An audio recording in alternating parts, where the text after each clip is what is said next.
So you spent 40 long years of working for the machine, and now you're faced with the tricky decision of what exactly to do with those so-called golden years. In this video, we are going to explore arguably the best overall option in the entire United States.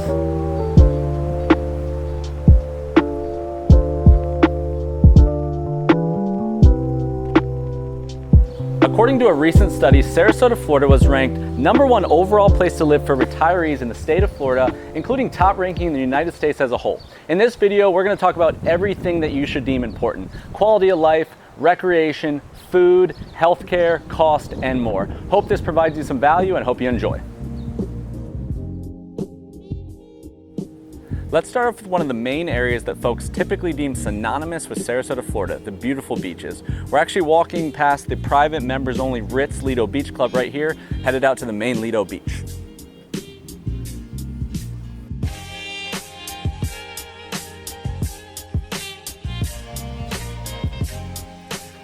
So growing up here actually a lot closer to Siesta Key, my family's personal beach preference is probably Lido Key, a little less people, easy parking, close proximity to downtown. But the important takeaway here for those looking to retire in this part of Florida is just the sheer amount of world-class beaches within a close proximity. So you have Lido Key where we're at now, just northwest of downtown. You have Longboat Key above that. It's about 16-mile long barrier island. You have a couple beaches in between like Coquina and Bradenton Beach and Holmes Beach on your way to Anna Maria Island, which is the northernmost tip right below Tierra Verde and St. Petersburg. And then going the other direction, you have Siesta Key, 4 to 5 miles south of downtown. You have 3 beaches on that island. It's 8 to 8 miles end to end. You have Casey Key below that, then Nokomis, and then you hit Venice Island. You have Casperson with the Shark's Teeth, and you have Englewood, Manasota Key below that. So all of that within maybe a 30, 40 total mile radius end to end. Just pretty incredible for that level of beach in this small little radius. So really a beach to fit everyone's needs, whether that's the laid-back coast of Venice Island, the congregating gathering spot of Siesta Key, or the discreet Longboat Key. I think when picking a place on a map to spend your final years, variety is crucial.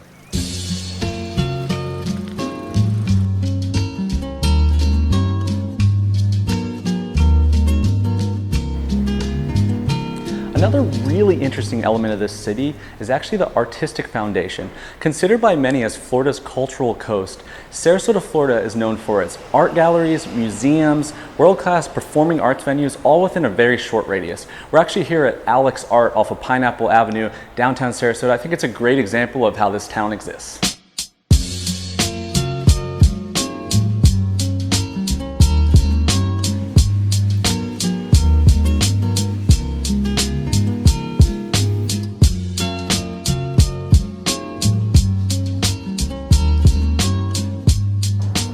So right now we're actually inside the gates of one of the, if not the most famous reason for Sarasota, Florida's early emergence, the John Ringling Museum. So early in the 1900s, John and Mabel, his wife, bought about 20 acres of waterfront property here on Sarasota Bay, and they began spending their winters here. They got very involved in the community and eventually bought a bunch of real estate. And from what I understand was about 25% of the total city's real estate they own, which is kind of crazy, but this is old real estate money for sure. So beyond having Florida's official state museum right behind us here, Sarasota, Florida is just chock full of art galleries, museums, world-class artists, culture, theaters, and more, and really just a great cultural spot. Okay, so beyond the Ringling Museum being the actual official state museum of Florida, the area has a ton to offer. You have world-class theaters, performing arts venues, you have local galleries, and so much more. I hope the next few seconds serve as a great kickoff guide. So from a noteworthy standpoint, when exploring this area, I definitely recommend checking out the following. The John and Mabel Ringling Museum of Art, established in 1927, located just northwest of downtown Sarasota, right along the Sarasota Bay, offering 21 galleries of European paintings as well as other antiquities, Asian American, and contemporary art. The Ca d'Azan, also located on the same grounds as the Ringling Museum of Art, the Ca d'Azan was the actual permanent winter residence of John and Mabel Ringling. The Sarasota Opera House, an 1,120-seat theater located right in the heart of downtown Sarasota, offering an array of different performances all season long. The Van Wezel Performing Arts Hall, located right on Sarasota Bay, offering a world of great music, dance, theater, and comedy. St. Armand Circle, located just north of downtown and south of Lido Key, a great place to shop, dine, and relax. Over 130 merchants all across a really unique setting right between Sarasota Bay and the Gulf of Mexico. Downtown Sarasota itself, a scene of eateries, theaters, shopping boutiques, and artist enclaves. Make sure you check out the main thoroughfare, Main Street, as well as streets like Pineapple, Orange, Lemon, and Palm. There's galleries, bakeries, salons, yoga studios, and more.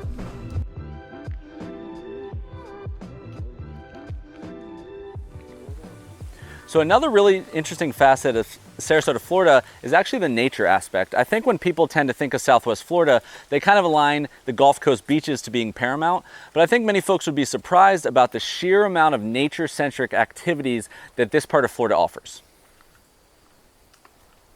Okay, so I'm going to mention a few of the major hitters here in a second, but I did want to point out, if you're looking to retire down to Sarasota County, one area to check out if you're especially drawn to nature, i.e. hiking, running, kayak, or even more nature-esque beaches in general, is the Venice-Nokomis area. So that's above Englewood and below the Sarasota city limits, but still in the county. Just offers a lot wider array of that kind of thing. We're actually here at the Oscar Scheer State Park, which is a great spot, very inexpensive to attend, it's lovely.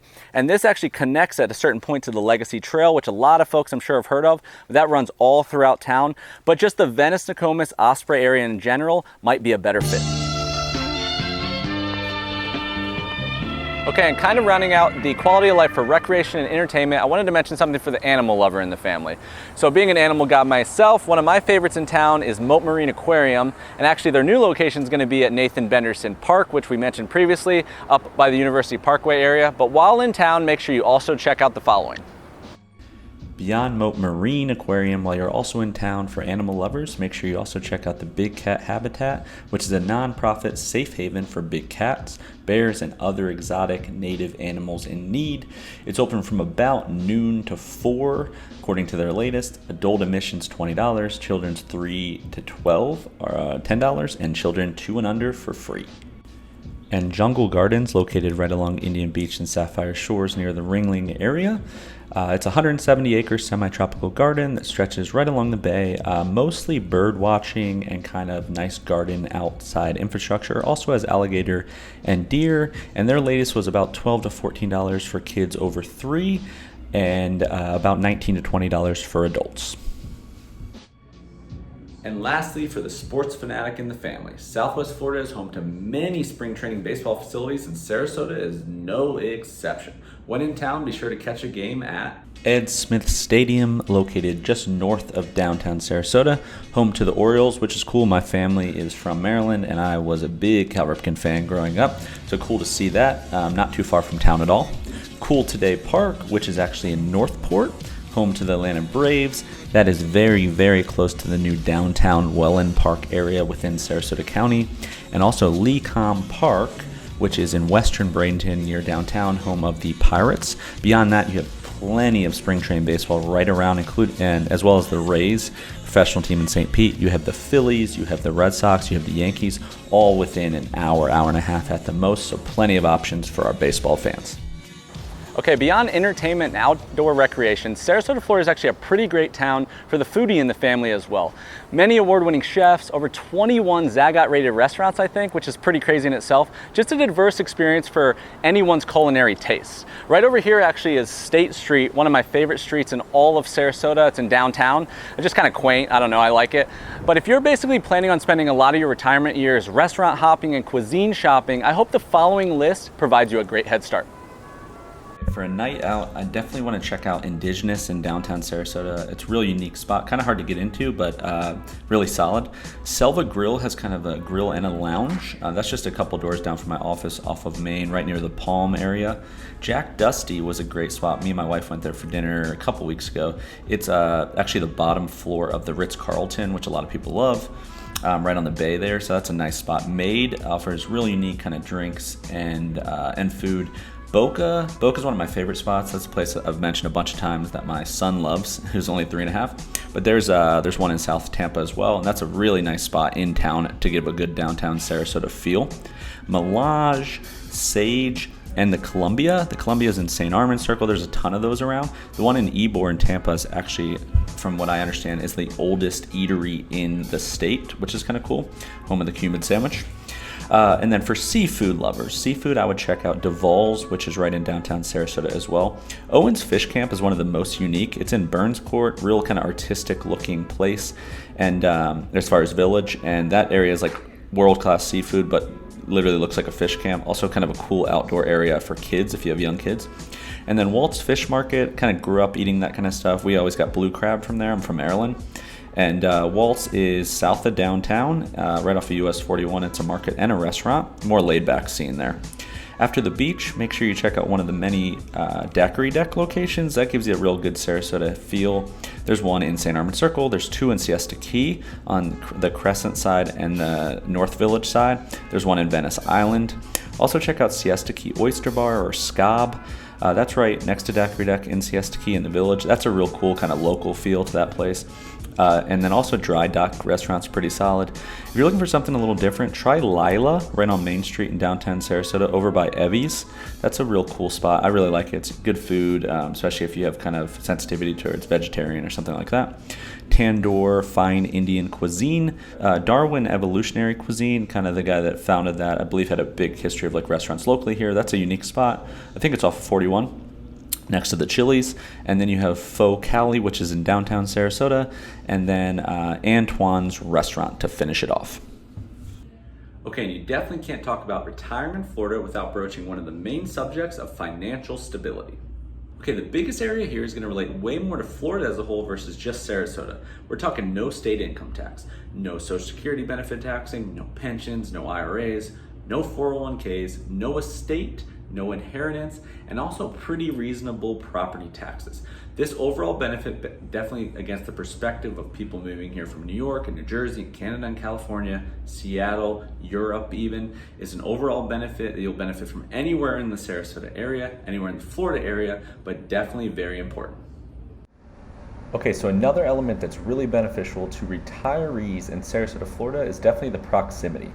So beyond the lifestyle play and it's a nice place to live and it's coastal and it's affordable for retirement, or at least it offers a balanced lifestyle, a lot of folks that end up retiring here, in my context, have also deeper ties in a lot of ways. So whether that's kids that went to college in Southwest Florida and ended up staying or still in college, whether that's friends that moved like to Naples before they did or Sarasota before they did, or just some familiarity with they used to live here 20 years ago and they're coming back. So regardless of what city you select, if you end up choosing, you're going to end up choosing one home base. So in my mind, a lot of the benefit is not losing access to the rest. And that was very important for me in my transition back with my family as well. So I want to talk about two main areas. The first being the county itself. And then I also want to talk about the proximity to the surrounding parts of Florida beyond the county. So I'm going to use a little screen share here for ease. So this would be Sarasota city limits. So the county of Sarasota is actually quite large. When I talk about Sarasota, a lot of times in this context, I'm going to include Manatee County as well, because when you're considering the Sarasota area, Manatee County is extremely relevant. So Sarasota being here, so basically what you have in the county is you have, let's talk Sarasota Manatee. You have Bradenton up here, which covers basically middle of Longboat Key over most of Lakewood Ranch, also northern Bradenton here. We're just going to stop here for the time being. And then Sarasota County itself, you have Sarasota city limits, you have Venice to the south, you have Englewood to the south of that, you have Northport to the east of Englewood and Venice, and then you have Osprey and Nokomis in the middle here. So what you have is central Sarasota here, Lakewood Ranch shoots this way, so you're about, the closest community in Lakewood Ranch is about 22 minutes from downtown Sarasota. Venice is about 25 minutes south. This part of Bradenton, this would be like the river area, the Riverwalk would be the same distance north. So centrally here, or north to central Sarasota, you have a lot to offer just in the county. So just if you're just sitting, a lot of people don't consider how large Sarasota is. There's a lot of ways to live. I'll kind of leave it at that for this discussion. But more importantly, to me, what's interesting is like what happens when you leave the county. So what you're working with here is Sarasota, if you call Sarasota your home base, you have St. Petersburg, Florida. I'm going to use a little map here to help. The St. Petersburg, Florida, which offers a lovely downtown, nice beaches in its own outright, all of Pinellas County. Downtown St. Pete's only about 45 minutes. It's 46 miles. Tampa International, if we map that, Tampa International Airport, just north of Lakewood Ranch, is again about 65 miles. So that's just to Tampa right there. So you got two within an hour. Orlando, Florida, which is another destination that people may be attracted to for a myriad of reasons. You have 2 hours and 15 minutes to Orlando. If we went south to Fort Myers, which is right above Naples, you have an hour 20 minutes there. I mean, you see what I'm getting at here. West Palm Beach would be another destination spot. West Palm Beach, you have 3 hours and 30 minutes, and then you're going to get very similar on the same coast. Jacksonville being slightly further at 4 hours and 4 minutes, and then even Miami, Florida, all really at your fingertips in a short, not even exhaustive type of drive at 230 miles. Miami being all the way over here, but you just see, like, this is a great example on a map, like where this place just simply sits, the access to all the surrounding cities with the inherent hurricane-proof history and all these type of things. That to me was a huge draw. Living in any one of these other ones, you're going to not have that same type of flexibility. You're also going to have you're more on the fringes in all those sort of ways. So I think if you picked one place to live and travel to the rest, I think Sarasota, Florida offers a really, really, really rare opportunity to what it is in the state. And that's what I would say about proximity for retirees in Sarasota. Another really important facet when considering retiring in Sarasota, Florida would definitely be healthcare. This part of Florida has generally ranked pretty high overall in the state as far as healthcare goes, as high as 2nd overall in health factors and 6th overall in health outcomes. A lot of the reason for this being the education environment, the numerous amount of local programs, and physical activity as a whole. So notable hospitals, I'm right in front of Sarasota Memorial here, which would be the main hospital facility in town.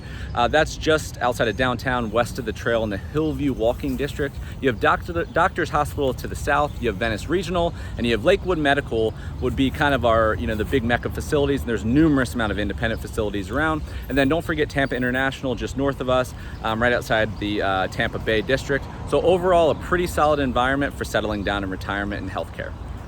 Okay, that does it for this video. Thank you so much for watching. Please make sure you subscribe. Please leave your questions in the comments below. We're gonna answer those live on video. Please reach out to us if you need anything at all in the future. Thanks again, we'll see you soon.